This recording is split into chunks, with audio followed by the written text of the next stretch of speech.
Bom, então agora a gente vai chamar o Eduardo Silveira Neto Nunes, vai falar, professor universitário atuando na área de humanidades, é membro da diretoria executiva da Associação Nacional de História, seção de São Paulo, coordena o grupo de trabalho de História da Infância e Juventude na AMPU São Paulo, atualmente é professor e tutor no Centro Universitário Santana, professor convidado do COGEA e da Pontifícia Universidade Católica de São Paulo, a PUC São Paulo, é doutor em História pela Universidade de São Paulo, mestre em História pela PUC também, licenciado em História e Pedagogia.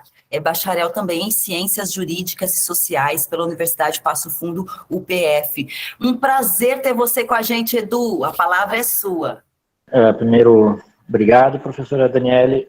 Também é o Instituto Bexiga. Apenas um ajuste aí da informação. Atualmente eu não estou mais nessa instituição aí de São Paulo. Eu passei num concurso aqui na Universidade Federal do Acre. Eu estou aqui como um amazônida, como eles chamam aqui. Maravilha, então, professor, que bom! A minha apresentação aqui ela vai dialogar com a da Daniele, né? Vai retornar ao Brasil. A Daniele falou do pós-independência, né? E eu falarei então do primeiro centenário da independência brasileira, né? Quando, lá em 1922, nós temos diversos eventos, é lembrada a Semana de Arte Moderna, coisa e tal, mas nós também tivemos nessa área das infâncias e adolescências a nossa 22. Então nós tivemos o primeiro Congresso Brasileiro de Proteção à Infância, à Criança, de 1922, que aconteceu simultaneamente com o terceiro Congresso Americano da Criança, ou Del Niño, né, como era um movimento americanista, latino-americano, então ele era chamado pelo nome em espanhol predominantemente. Como foi no Brasil, aí teve lá o terceiro Congresso Americano da Criança, que depois se transforma em terceiro Congresso, depois vai se transformar em Congressos Pan-Americanos Del Niño ou da Criança, que acontece até os dias de hoje. Então, eu fiz esse ajuste, né, aí também pensando um pouco no Brasil, né, nessa questão aí sim da cidade, né, como que essa temática das crianças, dos adolescentes, foram pensados nesse primeiro centenário. É claro, agora estamos no bicentenário. Também aí nos coloca como que essas crianças e esses adolescentes estão sendo pensados, né, pelos agentes políticos, os altos coturnos da nação, os atuais mandatários do Poder Executivo Federal, como é que eles estão lidando, né, com esse lugar das crianças. Eu até fiz uma palestra durante essa semana, tratando um pouco também dessa temática aí das infâncias, né, no bicentenário. Aí eu, assim, em tom de brincadeira, de provocação, conversando com alunas e alunos de pedagogia, comentei com eles, né, e com elas, que talvez agora nesse bicentenário, né, nós já tivemos um ensaio de militarização do ensino fundamental, do ensino médio, com essa fantasia aí da invenção dessa chamada escola civil-militar.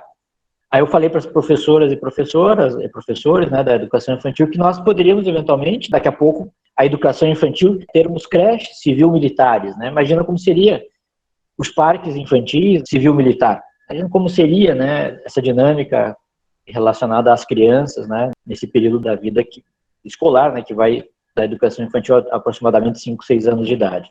Mas então, pensando nesses projetos do presente para nossas infâncias, nós observamos uma certa ausência de coordenação nacional nesse bicentenário de pensar projetos de futuro para nossas crianças.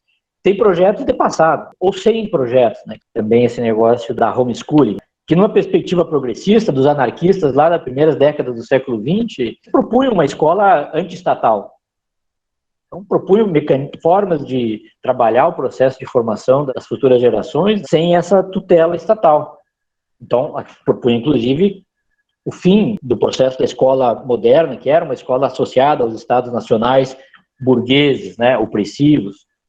A toada que ganha no Brasil esse homeschooling, né, ou seja, projeto para as nossas infâncias, no contemporâneo, está completamente desassociada a essa história, né, de pensar a autonomia das crianças. Mas falo isso, né, porque vou então não tratar do bicentenário propriamente dito, né, mas vou tratar de como foi pensada essas infâncias no primeiro centenário, né, no centenário da nossa independência. E de como que o pensar essas crianças e essas infâncias estava relacionado fortemente com o fazer dentro da cidade, né, a experiência urbana, a experiência de inventar a cidade, inventar espaços para as crianças. E exatamente isso que nós, quando manuseamos essa documentação relacionada a esses congressos, seja o americano, seja o Congresso Brasileiro de Proteção à Infância, brota ali diversas expressões dessas crianças sendo percebidas, sendo levadas em consideração, preocupando por estarem vivendo a cidade, estarem vivendo em urbes, né, em cidades que estão crescendo, né. Majoritariamente, nós temos uma construção, né, nas primeiras décadas do século XX, de um aparato de intervenção sobre as crianças urbanas, majoritariamente. Parte da legislação, parte das instituições, elas são pensadas para essas crianças que experimentam, vivem, se desenvolvem, se apropriam dos espaços da cidade. E a representação que parte desses adultos tem é que essas crianças, né, dentro desse espaço urbano, são crianças que não podem viver desta maneira mais solta, digamos, de uma maneira mais autonômica. Elas têm que ser tuteladas, elas têm que ser controladas, elas têm que ser disciplinadas. Ou seja, tem que colocar elas sob uma vigília estatal. E é exatamente um pouco isso, né, que esses congressos pan-americanos da criança, Congresso Americano III e o Congresso Brasileiro de Proteção à Infância vão nos apresentar. Eles vão nos apresentar o quê? Vão ser centenas de trabalhos, são quase 3 mil inscritos que participaram do Congresso Brasileiro de Proteção à Infância, que também ocorreu quase que simultaneamente ao Congresso Americano de Proteção à Infância. Então, o Brasil acolheu a Mostra Universal, que eram as exposições universais. Em 22, o Brasil recepciona esse movimento que era um entoar a uma ideia de progresso, a uma ideia de civilidade, demonstrando, sim, um tipo de representação, né, um tipo de ideia do que fazer no centenário, né.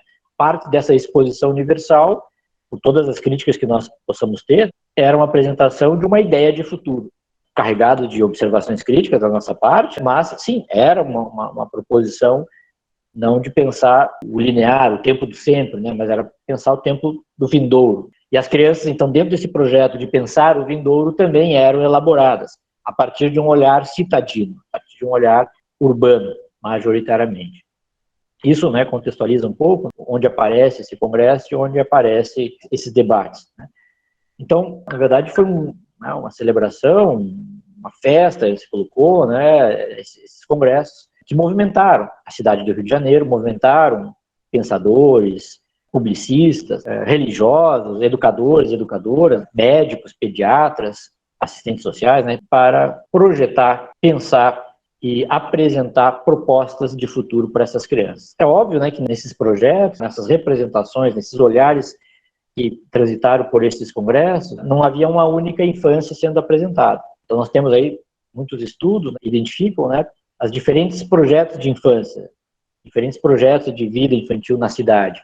Uma delas, que é muito lembrada como pensadora mulher à frente do tempo presente lá, é Maria Lacerda de Moura. Ela nesse congresso, ela apresenta 2 trabalhos de maneira especial. O primeiro, né, o atual regime social soluciona a proteção à infância, então uma interrogação. E o segundo, vejam lá, ela falava lá, então, um dos temas que ela propôs, educação laica. Isso em 1922. Bem sabemos nós, né, que essa temática da educação laica, ela derrubou o João Goulart, né, ser o golpe do João Goulart, em parte, tinha uma reforma educacional, ser o golpe de 64.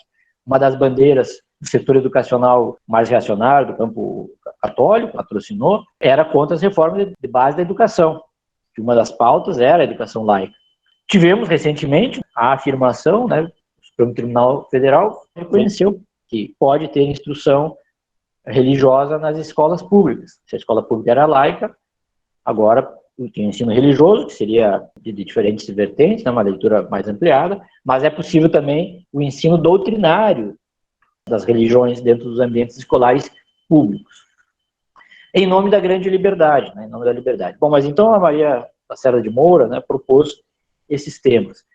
Um exemplo de perspectiva fora de uma ordem majoritária, né, mas que leva em consideração também essa dinâmica da vida das crianças na cidade. A escolarização nessa chamada Primeira República, né, a educação republicana, ela vai constituindo, né, vai ampliando, digamos assim, a escolarização como um fenômeno que atravessa a vida de parte das pessoas. A educação primária, né, passa a fazer parte da experiência das crianças, sejam em escolas mais estruturadas, ou seja, em formatos educacionais mais estranhos, como o Graciliano Ramos relata no livro dele lá, a infância, né? A infância de Graciliano Ramos, ele vai contar a realização da educação e a experiência escolar lá no interior de Alagoas. que é uma experiência, então, que ele fala, né? A escola como tortura, sem metodologia, história barbarizante, a história que hoje nós falamos do bullying, né? A escola que machucava as crianças, que fazia com que as crianças tivessem horror, né, ao estudo. Tanto que durante muito tempo escutávamos assim: para de fazer tal coisa, senão vou te mandar para a escola, senão vou te fazer trabalho, ou seja, a escola como uma sanção, como uma punição. Então, essa perspectiva de uma mulher, né, nesse embate de homens majoritários, tensionava projetos de criança para essas cidades latino-americanas, de maneira especial a brasileira. Mas nós tínhamos também outros temas que emergiam dessa experiência concreta das crianças no ambiente urbano. Então nós temos um outro trabalho que ele também representa uma tendência forte, que vai estar depois expresso na legislação, o primeiro código, chamado Código de Menores, de 1926-27, né, o código chamado Melo Matos, que vai tratar um pouco de uma ideia lá abrangente de criminalização das infâncias, né, que vai chegar até quase os dias de hoje, né, apesar de mudanças de legislação. Uma das perfis de trabalho, as crianças moralmente abandonadas, infância criminosa, tribunais para a criança, Dr. Alfredo Pinto. Então, esse tipo de trabalho, né, que tensionava, que apresentava essas infâncias problemáticas, né, o olhar de muitas pessoas da vida urbana, elas vão sendo permanentemente diagnosticadas, vai sendo estabelecido quase como uma patologia do viver a infância urbana popular, filho dessas mães solo, né, dessas mães solteiras, das mães que são chefes de família, e que muitas das vezes na luta da sobrevivência, a luta para o trabalho, não tem onde deixar essas crianças. Essas crianças, portanto, elas transitam na vida urbana, elas povoam o cotidiano urbano, com pequenos trabalhos, com o brincar na cidade, né, com o circular pela cidade, em virtude das condições, às vezes, da própria família, como ela está estruturada, e também que o fora de casa, né, é uma extensão, vamos botar assim, não é uma extensão anormal do viver infância popular, faz parte do viver infância popular, ter essa dimensão do espaço da rua, espaço para além da casa, como espaço constitutivo do seu cotidiano, do seu dia a dia. Mas isso vai sendo diagnosticado, ou seja, as crianças na cidade vai sendo diagnosticado como uma patologia, um perigo à boa sociedade. Essas mães, né, elas também reivindicam, ao lado de ter essa criminalização, elas reivindicam instituições para essas crianças, creches, que é uma luta que até os dias de hoje nós temos. Eu estou falando aqui do Acre, é escandaloso a baixíssima oferta de educação infantil para as crianças aqui. Mas essa luta das mães por creche, né, é uma luta que está nessas urbes do século XX, né, que estão se modernizando, e que também, no nosso Brasil, nesse congresso de maneira especial, também vai aparecer como uma demanda das mulheres. Então, essa perspectiva, né, das crianças, problema nas cidades, vão ser também recorrentes. Até os dias de hoje se coloca essas crianças como questão problemática. É bem verdade, né, que nós, em anos recentes, quase que vimos desaparecer essas crianças em condição de rua, né, Daniela? Mas agora, frente a nós passamos a ver um outro Brasil, né? Um Brasil que, de fato, não estava mais existindo, mas que agora brota, assim, aos borbotões e de maneira lamentável, né, triste, né, porque isso afeta de maneira direta, né, a dignidade dessas crianças, a dignidade dessas famílias, né, mulheres, né, que ficam em condição completamente desassistidas e sem dignidade. Então, outra temática, né, que aparecia era a questão da prostituição infantil, que é um tema que até hoje está presente. Inclusive aqui estou participando do Comitê de Combate à Violência e à Exploração Sexual de Crianças e Adolescentes.